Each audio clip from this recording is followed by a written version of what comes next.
Hey guys, Zoe Swain here. I just wanted to touch base and tell you how I'm going. Day 5 of my dry fast, and this is definitely the longest dry fast I've done. I've only done a couple of short ones, and I've done a lot of fruit fast, like juice fasting, and done a lot of, a little bit of water fasting. Anyway, dry fasting, first time to get to 5 days. The longest I'd done before was like 55 hours or 56 hours or something. Anyway, maybe not even that long. Maybe that long. Anyway, I just wanted to run you through how I'm doing and just, look, I'm not here to save anyone, but I needed a bit of saving and I needed a bit of inspiration along the way. So just if you can get that out of this, great. If not, doesn't matter. So I wrote some notes, so that's why I'm going to look up to the side. So day 1 and 2 for me, really hard. I was raw vegan before I started, 90% raw, and like obviously burning sugar from fruit all the time. And look, I've had an amazing transformation on a raw diet, so I'm not changing from being vegan. I'm not like advocating, oh my God, I'm like doing a full backflip, but I will definitely say that it's been a lot harder for me, it seems, to get into ketosis than other people. I'm on day 5 and I'm not yet in deep ketosis, so harder. But anyway, that's cool. I'm okay with that because I'm shedding a lot of weight, I'm spiritually growing so much, and I'm burning a lot of fat. So I'm good. Day 1 and 2 were fucking hard. Your brain is telling you like, oh God, just have that, or, like maybe we'll start next week, or, oh, don't look, this isn't super important, and, you can do it another time. Anyway, I just pushed through. I was just like, okay, just get till tonight and just go to sleep. And that's kind of how I did it. I just got through tonight, tried to stay away from people with food.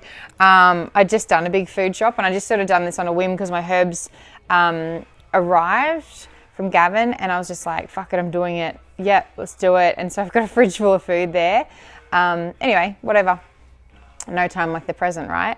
So, day 1 and 2 were really hard for me, but, and I was like, I guess the biggest thing was cravings for me. Anyway, moving on. Day 3 was better. I felt less cravings, and I was getting into like light to moderate ketosis by day 3. Less food cravings, but by nighttime I was pissed off. I was like, you know what? Don't fucking come near me. I'm angry. I was just like, everyone stay away just for their own safety. And once again, I just went to bed early and woke up feeling amazing. I was in a deeper state of ketosis then. I was in like moderate ketosis, moderate. And I had a workshop to run, day 4. That's where we're at, day 4, and I was just buzzing, like absolutely buzzing. It was fantastic. And then last night, this workshop that I ran yesterday energetically just drained the shit out of me, which is expected. But normally after I do a teacher workshop like this, I would be laid out for 2 days. Laid out, like can't function, just mentally, emotionally flogged. And this time, this is the first time I've done one dry fasting, clearly. This time I look a bit flogged, like I look a bit drained, and my face is pretty, but anyway, fuck it, whatever. 5 o'clock, I woke up this morning before my alarm, and I was like, if I hadn't have had, in my mind, if I hadn't had the workshop yesterday, I would have just jumped out of bed and gone and done something silly. Hey, I probably should have done that because I got out of bed at like 8:30 and was just like, just taking it really easy, and that's okay. And I feel really light today. I feel really like there's like not a big buzz, and there's not any like, like really lows. I feel really light, and I feel kind of like spiritually aware. Just like speak to someone and they say something that I'd normally be like, oh no, like No, I don't think so. You know, I'd be like, oh, cool, you know, whatever. What else do I want to say? So the herbs I'm taking quite a lot of Trinity. I started off with a little bit, and I've upped it to, so I started off with like 1/8 of a teaspoon morning, noon and night, and even a little bit more when I was like more often when I was really hungry the first few days. And then I went to, and by now I'm up to a 1/2 teaspoon 3 times a day. And yeah, that's been really good for me. And I haven't like really noticed like any weird things with the trees or the sky or like flipped out or anything, but I feel really good. You know, I feel it really helps me with hunger. My goodness, yeah, it really helps me. The thermo, I haven't had much of because my blood sugar has been really low. The measure that I use, my blood sugar has been down, you know, 2.7 this morning, 3 to 4, which is, I guess, okay. But yeah, sometimes 2.5. So I just take the thermo because apparently it lowers your blood sugar even more. So I've been staying away from it and just taking like a 1/4 of a teaspoon before bed at night, because it's okay if you're in low blood sugar overnight. And pine pollen, I've been taking a lot of that. So I've been taking, at the beginning I was taking 1/2 a teaspoon 3 times a day, and now I'm taking almost a tablespoon 3 times a day. And that's full of protein. And yeah, it's been really, you know, I guess it's been helpful. It tastes like shit, but I guess it's been helpful. You know, I'm far out, like 5 days of no water and food, and I'm still leading my normal life, doing my normal stuff, except I'm not running. You know, I was running like 5Ks a day, just like charging on, lifting weights and working out and stuff like that, doing an hour of yoga on top of that. I'm not doing that. I'm just taking it easy. The biggest key, I think, which Gavin told me, the super coach, is to take it really easy and just get to, like, I was like the first day, I was like, yeah, an hour of exercise. Yeah, I got this, to try and get my body into ketosis. And I was so hungry. Like, if you're over exercising, you're going to get really hungry. So just back it off. Like, just get there with grace. Yeah, and that's what I've done. Some days I haven't exercised because I'm a really busy person. So yeah, I would just, do that. What else do I want to say? If you're thirsty, if you're really, really thirsty, that's mental. Yeah. If you're really, really hungry, like you're just like, I'm fucking starving, that's bullshit. That's your head playing games with you. I'll guarantee it. Unless you are like, you know, like looking like you've been on that show, The Survivor, for a couple of months, you're not hungry. Your body is just like, I want to eat crap. I want to eat carbs. I want to just, you know, yeah, your body wants energy, but there's somewhere to go with this. If you're doing this for a reason, stick with your reason, you know, like give yourself, make a vision board, put up pictures of yourself or the body you want, the mental clarity that you want, the goal that you want, and look at that thing every fucking day and just be like, I'm doing this, and write a big sign on your fridge and just be like, you know, like I have a big sign on my chalkboard. It's like, Zoe, you have fucking got this. You have got this. And when I look at it, I'm like, oh, okay, yeah, I do. Yeah, I fucking do. Yeah. What else do I want to say? Tiredness, when you feel really, really exhausted, just rest. Like, that's your body speaking to you. We never listen to it. Listen to it. When you, if you feel really exhausted, just don't over-exercise. And for me, with the low blood sugar, when I've been really low, I've taken a cold shower and it's picked it up. And lots of cold showers have been amazing. Like, I'll get into a hot shower and just be like, oh my God, I'm so fucking tired. Like, not tired, but just like maybe even a little bit emotional or drained. And then I just crank that shit up to cold and I stand there and I yell at myself like, turn around, you know? So I turn around and I'm like, ah! And then I'm like, turn around the other way. And I get out and I'm like, woo! And just sipping like a little, or just washing your mouth out with ice cold water, maybe sucking an ice cube will help as well, if you have low blood sugar. For me, being vegan, the first I don't know if it was like day 3 or day 2, I put coconut cream in a coffee, and I just made like a tiny bit of coffee with some coconut cream in it, and it took me straight out of keto. So I would not recommend, especially if you're vegan and you've been fruity fruit, don't do the cream. But I mean, like meat eaters, I don't know. I don't know. Like you'd have to ask Gav, because obviously he's the guru. So what else do I want to say? Oh, and when you want to give up, like when you're on the brink of giving up, like you're just like, fuck this, I'm hungry, I fucking hate this, I'm giving up.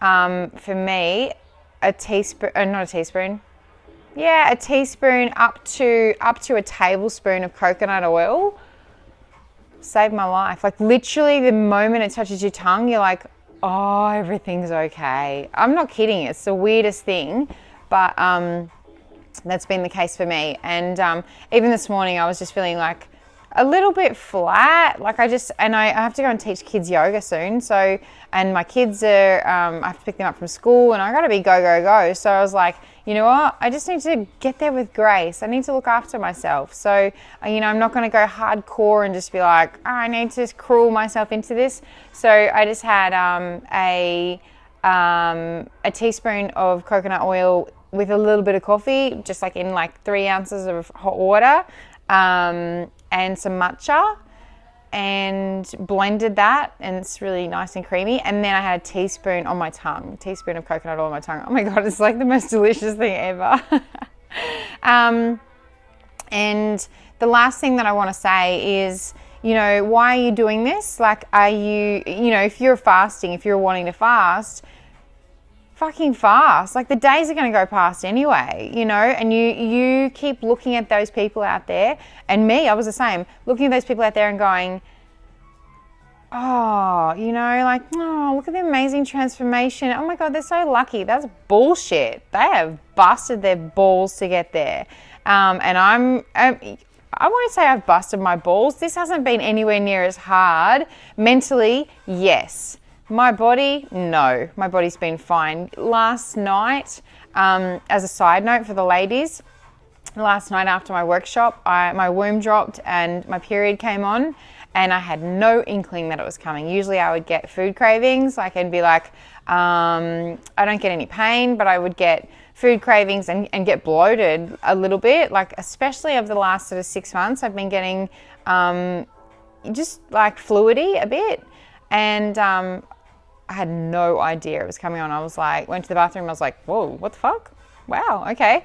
And then this morning, I'm good. Like, I have a little bit of like uterine contraction, but, or pain, I suppose you'd say, a little bit of uterine pain, not so much contraction. Yeah, I don't know, whatever. But it's like barely there. Like, it just feels like nothing. And that's awesome. Like, that's your body speaking to you, just going, yeah, thanks for lightening the load a little bit, and letting me like turn my cells into little incinerators and fuck off all the toxins and make you feel lighter and turn your body into your 15 year ago self. My body has transformed incredibly in 4 days. Yesterday I had lost 11 pounds, which is 5 kilos. And maybe that's fluid, maybe it's fat, but for me, it's fat. Like, I have a lot of trouble losing weight on my saddlebags on my legs, and around my ass. And wow, I'm really shocked at how much I've slimmed down in such a short period of time. Like, far out. You could just like hide away for 7 days and come out like a totally different person. It's ridiculous. And so the last thing I want to say is, there's no growth in comfort. There's no growth in just continually doing the same shit to yourself. So get uncomfortable. Like, do the thing that scares you the most. Yeah, for me, at this time in my life, I never thought I'd be able to do 7 days of fasting, and I wanted to. And I was just like, I'm going to do everything I can to make it happen. And that's why I ordered the herbs off Gavin, and Just fucking made it happen one day at a time. So, you know, if you're sitting there thinking, oh, I don't know if I could do this, get into it and not just have a go. One day at a time, finish the fucking thing. If you're halfway there, you're halfway there. Like after day 1 and 2, it's fucking coastal. Day 3 could be hard. Day 4, you're past halfway. Like kick this thing, do this for yourself so you can just be like fucking high five, man. I can do anything. Your friends would be like, 7-day dry fast. How are you not dead? You know, like that's a massive feat for a human. Well, it's not a massive feat for a human, but I will say it's counted as a massive feat for a human in, you know, we're told that we need to eat, social, you know, marketing and all this bullshit. Anyway, I'm going to sign off. This is a really long video, but I just want to say, just kick on and reach out for support and tell people around you to, you know, appreciate or respect your boundaries and not offer you food and not fucking have a go at you for not eating. Just be like, this is what I'm doing and I really would love your support. And if they're not going to support you, fuck them off. Bye. Like, just see you next week when I'm done. Like, do this for yourself. Do this for your health. Do this for your spiritual growth. And just, fuck, you never know what's available to you. All right, I'm going to see you. Day 7's coming at me. Actually, day 6 is coming at me first, but day 7, I'm getting there.